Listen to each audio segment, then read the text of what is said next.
The sound of alarms always made her skin tighten, but that night it was not the alarms inside the base that haunted Captain Elena Torres, it was the alarms in her head. She could hear them even before she made the decision that would change everything. Somewhere out there, past the horizon of regulation and duty, people were dying. Innocent lives caught in the middle of something too sudden, too violent, too cruel for the ordinary chain of command to respond to. And she knew if she waited, if she filed requests and listened to the endless radio chatter, it would be too late. The hangars loomed ahead of her like darkened cathedrals. Metal, steel, and silence, broken only by the thrum of distant generators. She had no clearance for what she was about to do. The Air Force didn't give second chances to officers who disobeyed orders. But Elena wasn't thinking about her career anymore. She was thinking about the small coastal town her cousin lived in, where the earthquake had shattered buildings and the secondary dam was threatening to collapse. If that dam broke, thousands would be swept into the ocean before dawn. Helicopters weren't fast enough, supply convoys were hours away, and drones had been grounded in the storm. She had only one option, and it waited in the shadows before her. The F-16 she had trained on for years, the fighter jet she was told to respect but never to touch without orders. Her footsteps echoed across the concrete floor as she pushed open the service door. Inside, the jet gleamed faintly under the emergency lighting, sleek and alive in a way machines should never be. Elena's hands trembled when she placed them against its cold fuselage. She remembered her instructor's voice from years ago, drilling into her the sacred oath of a pilot: never fly outside the chain, never launch without command. But what good were O's when people were screaming for help? She climbed the ladder, slid into the cockpit, and strapped herself in. Her body moved with the ease of long practice, muscle memory taking over where her mind hesitated. Switches clicked beneath her gloved fingers. The canopy hissed shut. Power surged through the jet as if the machine itself understood the urgency. For a moment, she hesitated. She could still climb out, pretend she had never set foot inside.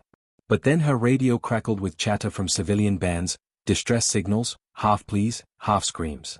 A child's voice cut through the static, calling for her father. Elena shut her eyes, swallowed the lump in her throat, and ignited the engine.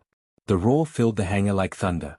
Red lights flashed across the base as systems recognized an unauthorized launch. Sirens wailed. Guards would be on their way.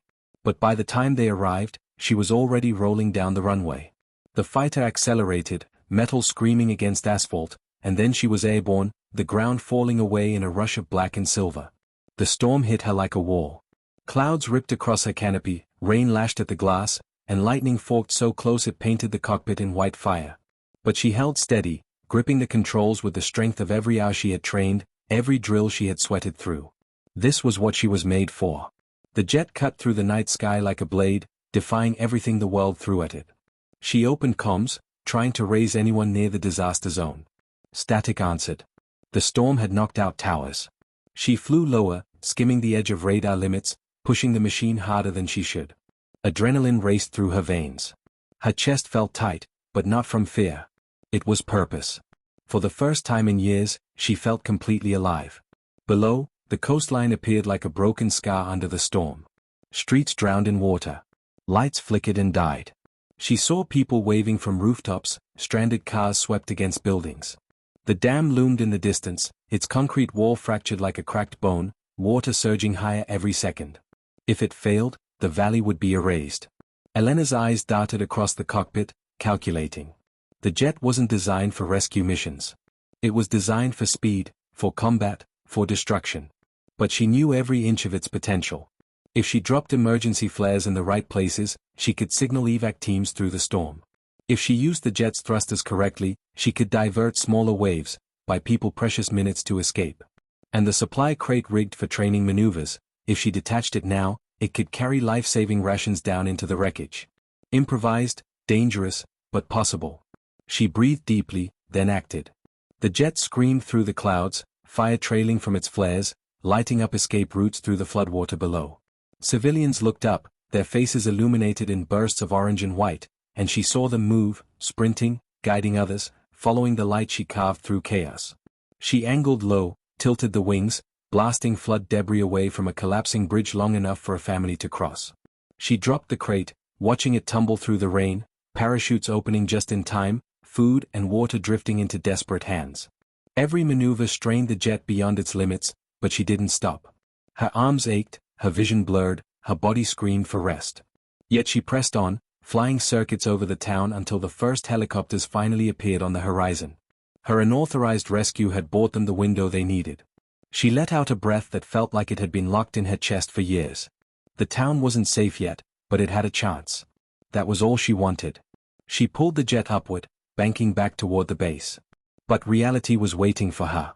As soon as she crossed the perimeter, radio channels erupted with orders: stand down, land immediately, surrender. She could see the flashing lights on the tarmac, vehicles rushing to meet her. She had disobeyed every rule, every regulation, stolen a machine worth millions, risked her career and her freedom. Still, as the wheels touched down and the jet screamed to a halt, she felt no regret. The hangar doors were lined with officers, their faces stone, their eyes locked on her as if she were both traitor and savior. She climbed out of the cockpit, legs trembling, and raised her hands as armed guards surrounded her. The colonel stepped forward, rain dripping from his cap. His voice cut the air like steel. "Captain Torres, you've just stolen a United States Air Force fighter jet. You know what that means?" Elena met his gaze, soaked to the bone, chest still heaving. "Yes, sir," she said quietly. "It means I saved them." For a moment, silence hung heavier than the storm. And then the colonel's jaw tightened, his eyes narrowing, not with fury, but with something unreadable. That night would haunt her, not because of what she did, but because of what came after. The cell was small, just a box of concrete with a steel door, but it was not the size that pressed on Elena, it was the silence. 4 hours after her return, no one had said much to her. The guards who walked her down here had not looked her in the eye. She had expected shouting, accusations, threats of court-martial, but instead there was only quiet. As if the base itself was holding its breath, waiting to decide what she had become. She sat on the narrow bench, hands resting on her knees. Her uniform was still damp from the storm. Every muscle in her body ached, but her mind was sharper than it had ever been. She replayed the flight over and over, each maneuver, each flare, each scream that had cut through the radio static. And every time she reached the moment she saw those families escape across the bridge, she knew she would do it again. The door finally opened. 2 officers stepped inside. One was a lieutenant she didn't know. The other was Colonel Abrams, the man who had confronted her on the runway. His face was carved from stone, unreadable, but his eyes studied her with a weight that made her pulse race. "Captain Torres," he said, his voice flat, "walk with us." She rose without protest.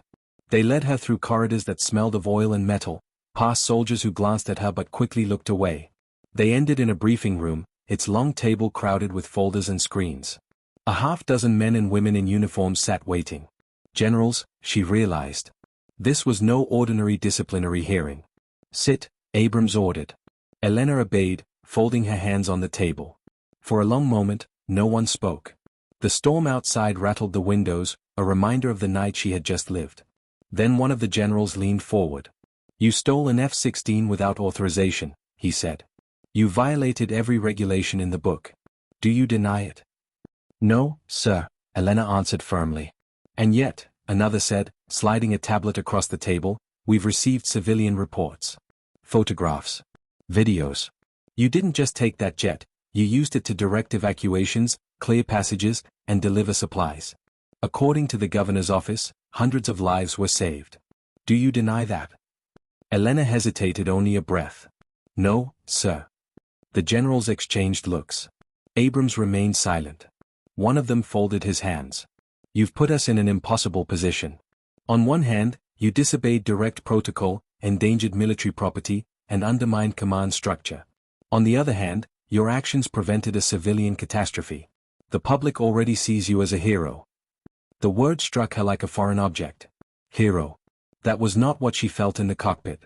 She had felt desperate, reckless, terrified. But she held her expression steady. "I wasn't trying to be a hero, sir. I was trying to stop children from drowning." The room went quiet again. Then Abrams finally spoke. His voice was low, deliberate. "You think this is the first time something like this has happened? You think you're the only one who's ever had to choose between the rules and what's right? The difference, Captain, is that most who make your choice don't live long enough to sit in this chair afterward." Elena looked at him, searching his expression. For a split second, she thought she saw something softer in his eyes, a memory, perhaps, of another reckless pilot. But it vanished as quickly as it came. "So what happens now?" she asked. The generals leaned back. One of them sighed. Officially, you're facing court-martial. Unauthorized launch, theft of government property, gross insubordination. That's prison time, Captain. Years. Her stomach twisted, but she refused to flinch. Understood. Unofficially, Abrams cut in, things are more complicated. The Air Force has been stretched thin. Too many missions, not enough pilots who can think under pressure. You proved something last night, not just that you can fly, but that you can improvise, take command when everything else collapses. That is rare. Very rare. Elena's pulse quickened. She wasn't sure she liked where this was going. Abrams continued. You were off active duty for a reason. But higher command is reconsidering. There are operations brewing overseas, missions where rules bend and lines blur. Missions where someone like you is an asset. Her throat tightened. She remembered the years she had spent giving her life to the Air Force, the discipline, the sacrifices, the endless deployments. She had left for a reason, the toll it took on her family, the nights she spent staring at the ceiling, wondering if her purpose was worth her soul. And now they wanted her back. You want me to trade prison for another mission, she said quietly. Abrams didn't blink. We're giving you a choice. Face charges, or return to service, under conditions we dictate. She felt the weight of the offer. Freedom at the price of obedience. Duty at the cost of herself. But beneath the fear, she felt something else too, the echo of the storm, the fire of flight, the raw, undeniable truth that she had never been more alive than when she was in that cockpit. Her voice was steady when she spoke. What kind of missions? Abrams leaned closer, his gaze locking on hers. The kind you don't talk about. The kind where no one admits we sent you. The kind where one pilot can change the outcome of an entire region. We need someone who can disobey orders when the world demands it, and still win. Elena's breath caught. It wasn't just a choice between prison and service. It was a choice between fading into nothing, or stepping into a shadow war where her skills would be tested beyond anything she had ever imagined. She didn't answer right away. The room was silent, every pair of eyes waiting on her. She thought of the civilians waving from rooftops, the children clinging to their parents, the relief she had felt when the helicopters finally arrived. And she thought of what it had cost her, her freedom, her reputation, maybe her future. At last, she lifted her chin. If I say yes, then you'd better be ready to let me do it my way. The generals exchanged another glance. Abrams's lips curved, almost into a smile. That, he said, is exactly why we want you back. The morning after the meeting, Elena was escorted out of the holding cell and back into the open air. The storm had passed, leaving the base washed in pale sunlight, the runways gleaming with water that hadn't yet dried. She hadn't slept, not really. The choice they'd given her had played in her mind all night, prison or return. Both futures seemed like cages, but one at least carried a sense of movement, of purpose. Two airmen walked her across the tarmac to a smaller hangar she hadn't entered before. Inside, the smell of jet fuel mixed with something colder, sharper, classified technology. Abrams was waiting for her. You've decided, he said without greeting. Elena met his gaze. Yes. I'll go back. He studied her, as if testing the truth of her words. You'll regret it sometimes. I've regretted worse, she answered. A shadow of approval flickered in his eyes, and he gestured for her to follow. Then your life changes now. He led her deeper into the hangar. At first, she thought she was looking at another F-16, but as her eyes adjusted, she realized the plane before her was unlike any she'd flown. Its lines were sharper, its frame heavier, and faint panels along the fuselage hinted at weapons she didn't recognize. The paint was matte black, the kind of finish that swallowed light. This isn't in any manual, Abrams said. Not on any roster, not on any list of assets. You're looking at something off record, Captain. We call it the Viper X, faster than anything you've flown. Capable of long-range stealth, adaptive targeting, and carrying loads the F-16 can't dream of. It doesn't officially exist. Elena circled the jet slowly, running her hand over the cold metal. She could feel her heart racing. And you want me to fly it? Abrams's voice was calm, deliberate. We don't just want you to fly it. We want you to take it into missions that don't exist, for objectives no one will acknowledge. You'll be off the grid, with no support if things go wrong. No medals, no headlines. Just the work. Do you understand? The words sank into her like ice. No safety net. No recognition. Only the mission. She thought of the town she had saved, the lives she had seen clinging to rooftops. None of them knew her name. They never would. But that didn't matter. She wasn't doing this for recognition. She nodded once. I understand. Abrams studied her a moment longer, then finally allowed a hint of something softer in his expression. Then training begins immediately. The next days blurred into one long stretch of drills, simulations, and relentless testing. Elena rose before dawn and collapsed after midnight, her body pushed to its limit. The Viper X was not just a machine, it was a predator, demanding respect and punishing mistakes. Its controls were more sensitive, its systems led with protocols she'd never seen before. Every time she thought she'd mastered it, the engineers threw a new scenario at her: mountain evasions, low-altitude stealth runs, target locking in zero visibility. She failed often, but she never stopped. With each failure came a sharper edge, a deeper understanding. The instructors watched her with clinical detachment, noting her every movement, every reaction. Abrams rarely spoke, but his presence was constant, a silent judge. One evening, after a grueling 12-hour run of back-to-back drills, Elena slumped against the wing of the jet, sweat dripping down her temple. Abrams approached quietly, his boots echoing on the hangar floor. "You're adapting faster than we expected," he said. Elena wiped her forehead with the back of her sleeve. "Or maybe you just expected me to break." Abrams didn't smile, but there was a flicker in his eyes. "Most would have. You didn't."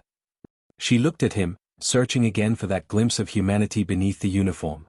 "Why me, Colonel? There are other pilots. Better ones, cleaner records." He paused. Then, for the first time, his voice carried something other than steel. "Because when the moment came, you didn't wait for permission. You acted. That's what these missions demand. Rules keep most pilots safe. But rules also kill when time is measured in seconds. You've already proved you'll cross that line." His words stayed with her long after he walked away. She had crossed the line. She had stolen a jet, disobeyed everything she had sworn to uphold. And yet here she was, being trained to do it again, but sanctioned this time, hidden behind layers of secrecy. As the weeks passed, her body hardened, her reflexes sharpened, and her mind learned to think faster than ever before. She flew the Viper X through desert canyons, simulated storm fronts, mock enemy fire. Every flight brought her closer to the edge of exhaustion, but also closer to mastery. The jet no longer felt like a stranger beneath her hands. It felt like an extension of herself, an unspoken bond between pilot and machine. Still, there were nights when she lay awake in her quarters, staring at the ceiling, wondering if she had chosen correctly. The Air Force was not calling her back to save towns from natural disasters. They were preparing her for something darker, something she had not yet been told. The secrecy pressed down on her, heavier than any cockpit. One night, as she was leaving the hangar, Abrams stopped her at the door. "Tomorrow," he said, his voice low, "you'll get your first assignment briefing. This won't be training. This will be real." Elena froze. Her pulse quickened. Weeks of drills and simulations, and now the edge was finally here. She swallowed hard, nodding once. "What is it?" she asked. Abrams held her gaze for a long moment before answering. "A rescue. But not like the one you pulled off on your own. This time, the stakes are global." The briefing room was darker than usual, its windows covered, the air heavy with the hum of machines. Elena sat at the end of the long table, a folder in front of her marked only with a red stamp, "Classified." Across from her, Abrams stood with a projection screen behind him. The other officers remained silent, their expressions flat, as if they'd been ordered to give nothing away. Abrams tapped a control, and a grainy satellite image filled the screen. It showed a cluster of buildings nestled in a mountain valley, surrounded by jagged ridges. "This is a compound in a region we don't publicly acknowledge operations in," he began.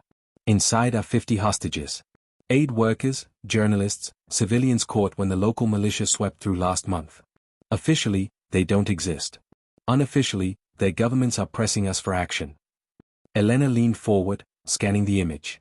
The valley looked like a trap, narrow, fortified, with only 2 visible entrances. "Why not send ground forces?" she asked. "We tried," Abrams said flatly. 2 teams went in. Both failed. Heavy losses. The militia is armed, organized, and backed by weapons we didn't expect them to have. Surface-to-air systems. They can knock out helicopters before they touch down. Her stomach tightened. "And you want me to fly the Viper X into that?" "Not into it," Abrams corrected. "Over it. We don't want a bombing run. Too risky to the hostages. What we need is precision support, distraction, diversion, surgical strikes. Your role will be to keep the skies clear and the ground blind while our extraction team moves in. Without you, they won't make it past the first ridge. Elena's fingers brushed the folder's edge. She opened it, scanning the documents inside. Maps, weapons lists, intercepted communications. Every page painted a picture of a mission already teetering on the edge of failure. She felt the weight pressing into her chest, the same heaviness she'd felt before stealing the jet. The difference now was that this time, she wasn't breaking rules. She was being asked. When? She asked quietly. Abrams's eyes locked on hers. You deploy in 48 hours. The room emptied after the briefing, but Elena remained seated, staring at the maps. 50 hostages.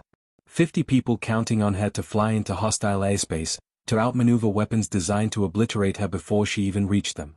She thought of the families she had saved from the flood, the children clutching their parents, the faces lit by flares in the storm. These hostages would never see her face. They would never know her name. But their survival might depend on the smallest decisions she made in the cockpit. That night, she couldn't sleep.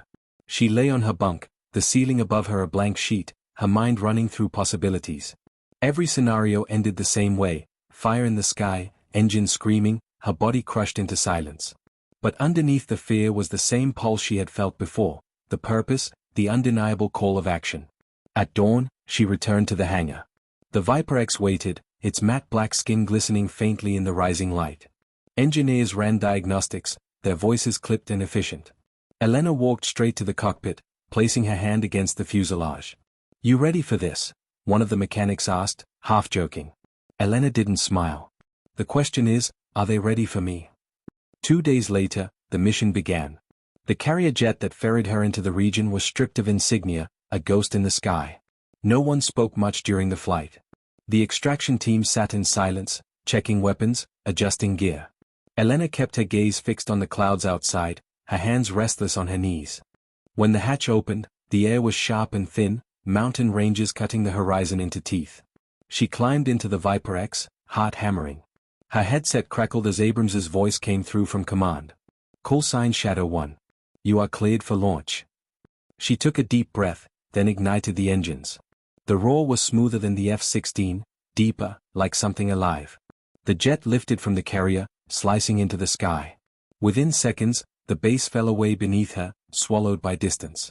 Shadow 1, you're entering hostile range in 90 seconds, Abrams said. Elena's eyes scanned her instruments. The radar showed blips, enemy patrols circling the valley. She adjusted her altitude, dipping low into a canyon to avoid early detection. Her hands were steady, but her pulse raced so hard she could feel it in her throat. Shadow 1, surface-to-air batteries active, a voice warned in her ear. Missiles locked onto her the moment she broke cover. Sirens screamed in the cockpit. She banked hard left, the jet tilting so sharp her body pressed against the harness. A missile streaked past her canopy, so close the heat shimmered across the glass. She forced the jet into a roll, countermeasures firing, flares scattering like fireflies in the dark. The second missile detonated against them, a bloom of fire lighting the canyon. Elena's breath came fast, but she didn't falter. Shadow 1, you're clear for Phase 2. Begin diversion. She surged higher, breaking through the clouds, then dove again, her jet a streak of shadow across the valley. Enemy fighters scrambled to intercept, their engines roaring. She locked onto the first, fired, and watched it vanish in a ball of flame. The second clipped her wing with gunfire, rattling the frame, but she twisted sharply, outmaneuvering it before striking back. Below, she saw flashes of movement, her team moving toward the compound, shadows against firelight. She forced the jet lower, her thrusters sending walls of dust and debris into enemy lines, scattering them long enough for the extraction to push forward. Every second was a knife edge. Every maneuver felt like it might be her last.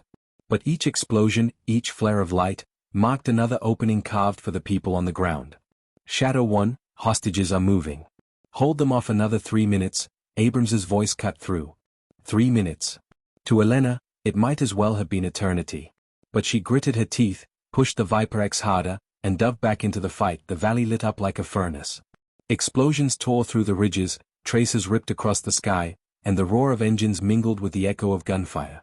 Elena's hands were welded to the controls, sweat rolling down her spine despite the chill of the high-altitude air. Every time she dodged a missile, another locked onto her. Every time she shot down a fighter, two more seemed to rise from the canyon below.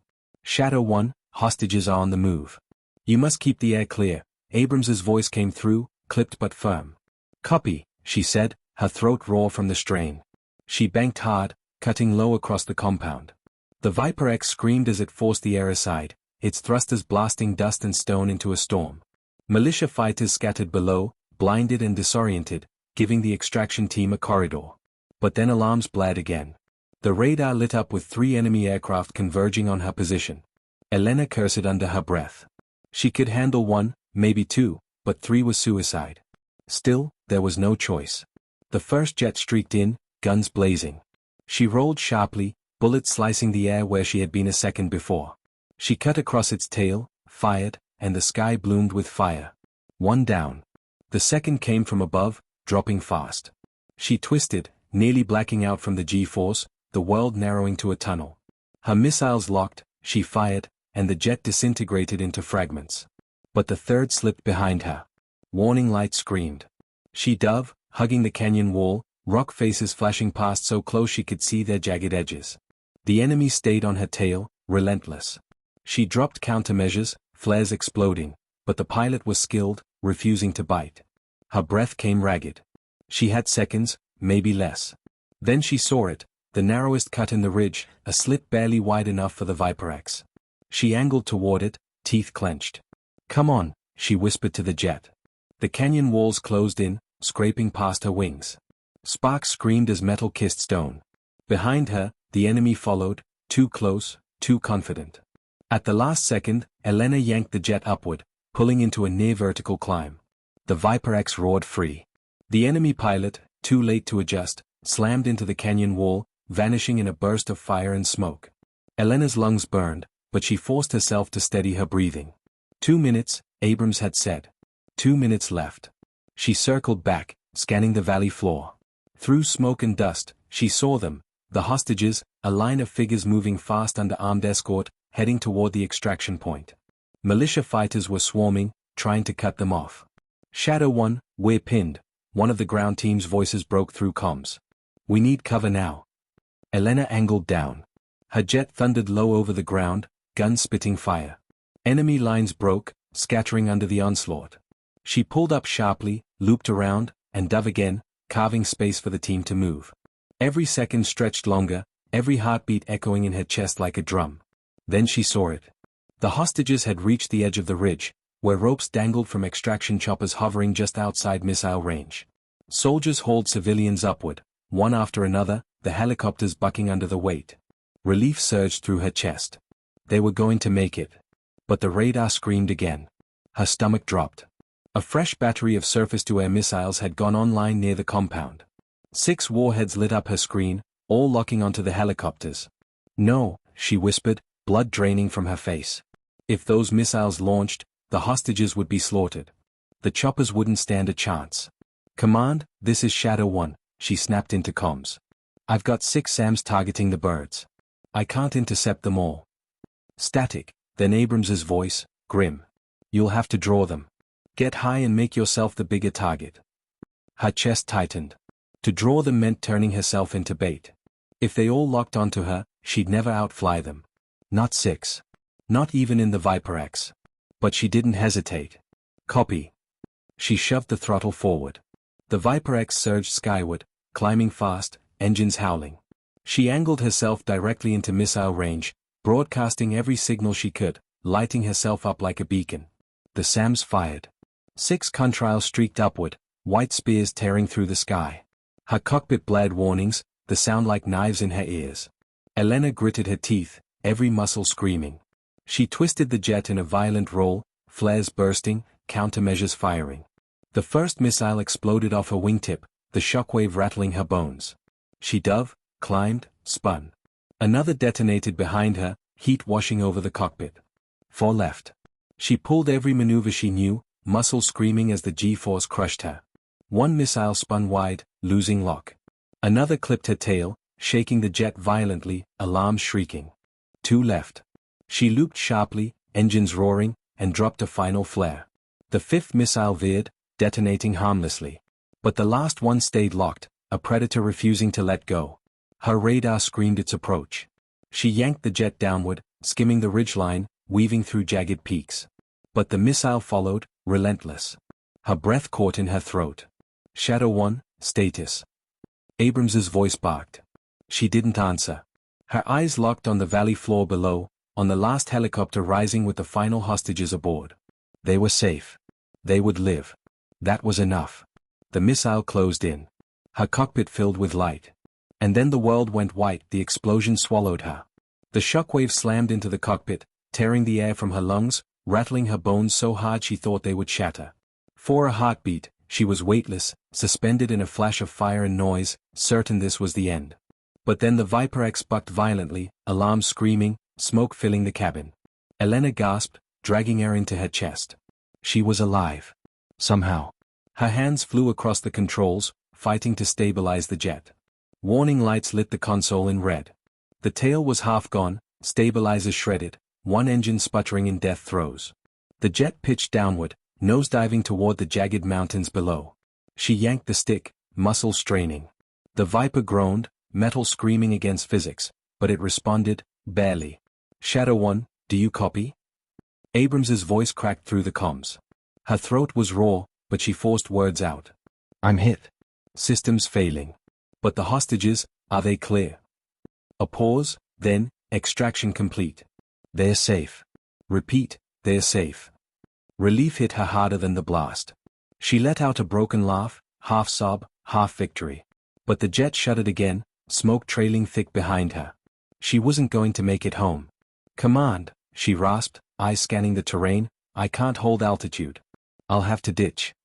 Negative, Shadow 1. We'll vector recovery to your position. Hold it together. Elena bit down hard, sweat stinging her eyes. She angled the jet toward a valley floor, searching desperately for any stretch of land long enough to attempt an emergency landing. Trees, rocks, rivers, all death. Then she saw it, a dry plateau carved into the mountain, narrow but possible. Shadow 1, you don't have clearance for landing there, a voice snapped in her ear. Then clear me now, she shot back. Her descent was violent. The ground rushed up, her vision blurred, the jet fighting her every command. At the last second, she pulled back just enough to soften the impact. Metal shrieked as the Viper X skidded across rock, sparks exploding beneath the belly. The cockpit jolted so hard her teeth rattled, but the jet slid, slowed, and finally ground to a stop in a cloud of dust and smoke. For a long moment, she couldn't move.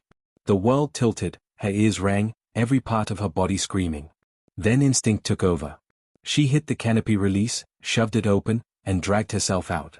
The ground beneath her boots felt unsteady, as if the earth itself was swaying. Her legs buckled, but she forced herself to stay upright.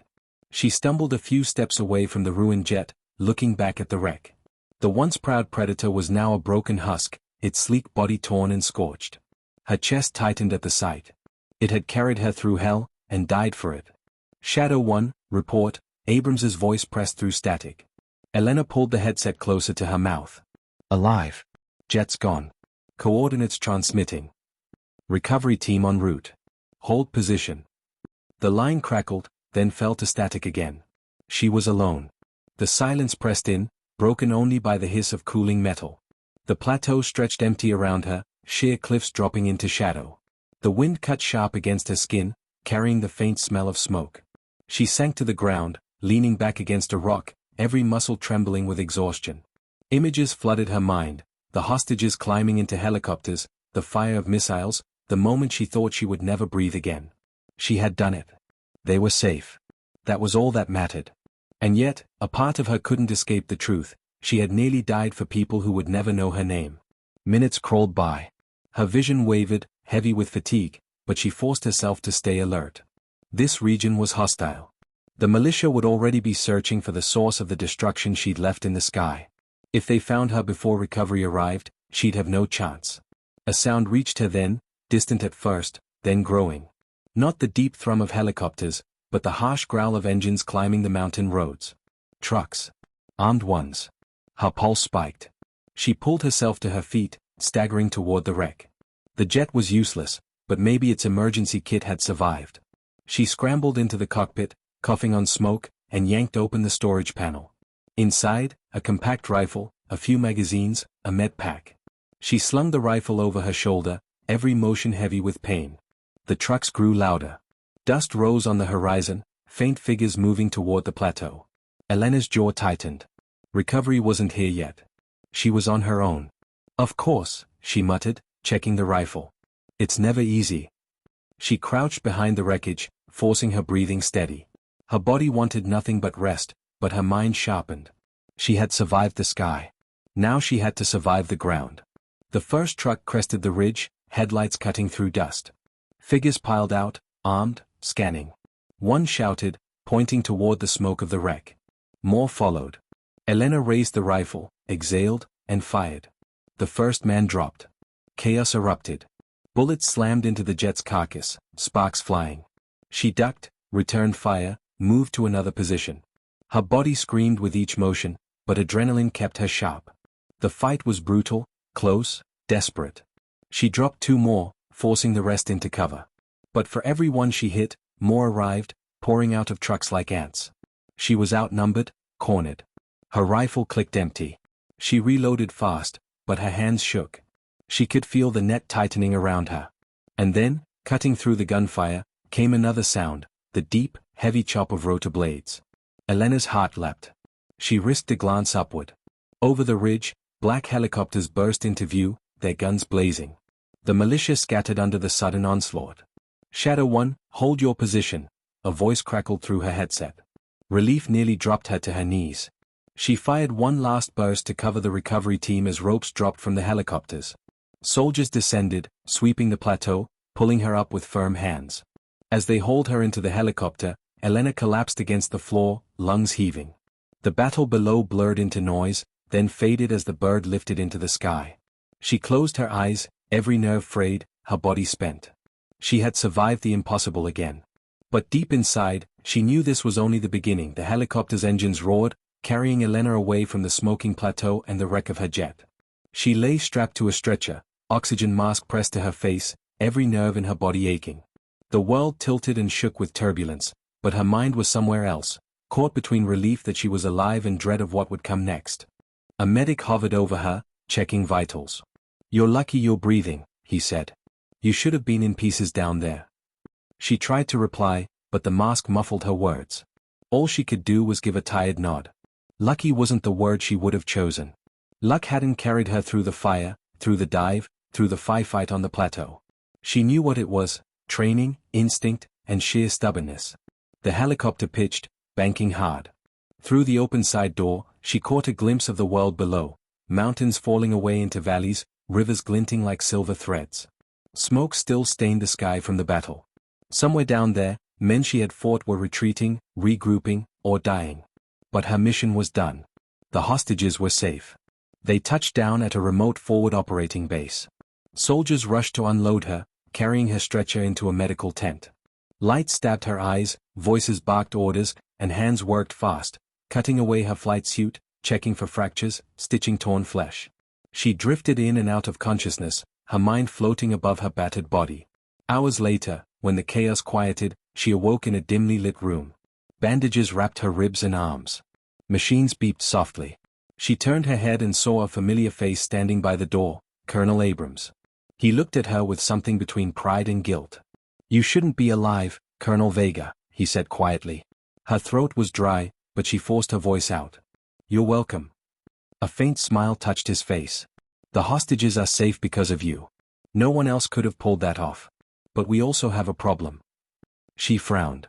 "The jet." He nodded. "The wreckage.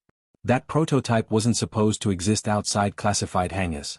And now it's lying in pieces on a mountainside. Intel teams are moving to secure it, but if the militia scavenges any of the tech, we'll have a bigger mess than before." Elena closed her eyes, exhaustion pulling at her.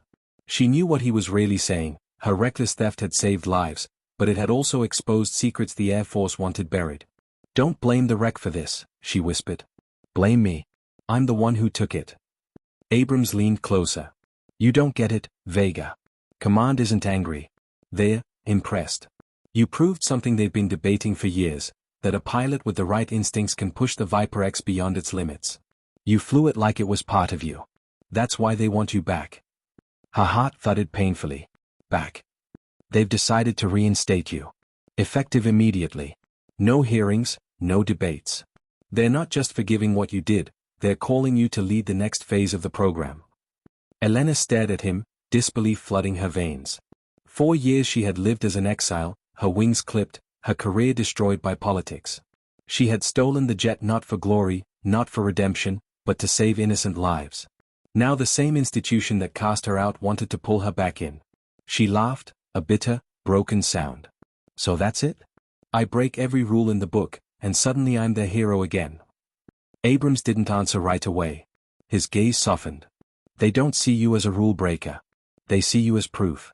And they need you, Vega. Whether you like it or not, they're not done with you. She turned her head, staring at the ceiling. The weight of exhaustion pressed her down, but beneath it, another weight stirred, the weight of choice. She had fought to prove she still mattered, that she could still save lives. But going back meant chains, missions built not on compassion but on orders, politics, and agendas she didn't trust. Tell them, her voice cracked. She swallowed hard. Tell them I'll think about it. Abrams gave a single nod. That's all they need for now. Rest, Elena. The next chapter's already coming, whether you're ready or not. He left her alone, the tent falling into silence. She lay still, staring at shadows on the canvas walls, heart pounding with her knees. For the first time since stealing that jet, she wasn't sure what frightened her more, the thought of going back, or the thought of refusing. Sleep dragged her under. In her dreams, she was back in the cockpit, fire blazing all around, the ground rushing up. But when she pulled the stick, the jet didn't rise. It dissolved, leaving her falling alone, weightless, powerless. She woke with a gasp, sweat slick on her skin, the machine beside her beeping fast. She sat up slowly, ignoring the pain lacing her ribs.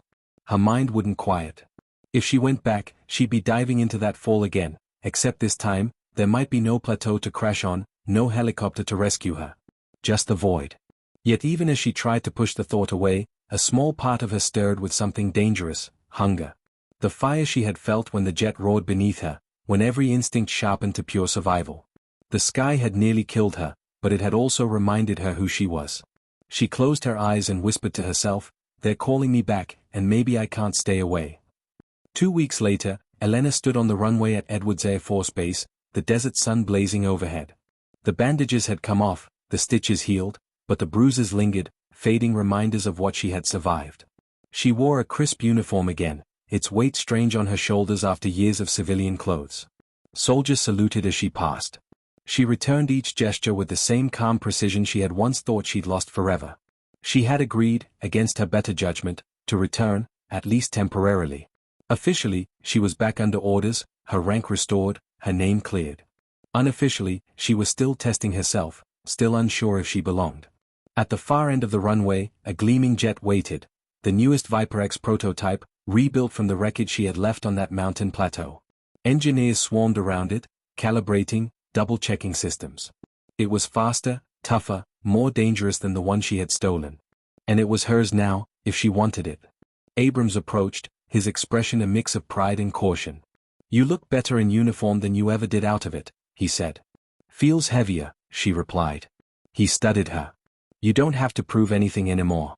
You did that when you stole the last one. All you have to do now is show them you can fly again." She looked at the jet, its nose angled toward the sky as if impatient. "That's the problem, Colonel. Flying again isn't the hard part. Coming down, that's what scares me." He didn't argue. He knew. They both did. Pilots carried ghosts as surely as they carried call signs. Moments later, she climbed the ladder into the cockpit. Her hands moved over the controls with instinctive familiarity. The canopy lowered, sealing her inside. The engine's hum built to a scream, and the world outside shrank until it was only sky and possibility. "Control, this is Vega," she said into the headset. "Ready for test flight." "Copy, Vega," came the reply. "You are cleared for takeoff." She pushed the throttle. The jet leapt forward, wheels screaming against asphalt before lifting free. Gravity let go, and the sky swallowed her whole. The rush hit her like a drug, the vibration of power, the pull of speed, the air wrapping around her as though it remembered her name. She climbed higher, higher, until the desert stretched out below like an endless canvas. The ground was gone. The weight of politics, duty, regret, they all fell away. For the first time in years, she felt whole. Vega, telemetry looks good, Control said. How's she handling? Elena smiled, her hand steady on the stick. Like she was waiting for me. She rolled, banked, pushed the jet into a dive, then pulled back hard. The machine obeyed, no hesitation, no struggle. It was alive under her, and she was alive with it. Every scar on her body, every doubt in her mind, burned away in the fire of velocity. But as she leveled out, another voice cut through her headset, a voice she hadn't expected. Colonel Vega. This is General Ross. I've been following your return closely. Impressive work. We have an operation on the table, and we need you in the lead seat. Her heart clenched. You mean now? Not tomorrow, not next week. Now. A civilian convoy has been ambushed across the border. Hostages again. You're the only pilot with the experience and instinct to get there in time. Elena's grip tightened. She had thought today was just a test flight, a chance to prove she could still handle the machine. But in her gut, she had known it would never stop there. The Air Force hadn't called her back to sit idle. They wanted the same fire that had nearly burned her alive. She looked out over the horizon, where the blue sky curved into infinity. Somewhere beyond it, lives hung in the balance. Copy that, General, she said, her voice steady. Send me the coordinates. A beat of silence, then Ross replied, Good to have you back, Vega. The data appeared on her display, a blinking point across the border. She banked sharply, the jet slicing through the air, engines howling with purpose. And as she flew, she realized she had made her choice. She could never go back to the quiet life, to pretending the fire inside her didn't exist. The sky was hers, dangerous and unforgiving, but it was where she belonged. She wasn't flying for medals, for redemption, or for the approval of generals. She was flying for the same reason she had stolen the jet weeks ago, because people needed her, and because she could. The horizon stretched wide, endless and alive. Her pulse matched the roar of the engines. She whispered to herself, almost a prayer, almost a promise. Once more into the fire. And then she pushed the throttle, vanishing into the blue, the past behind her, the mission ahead, and the sky welcoming her home. The end.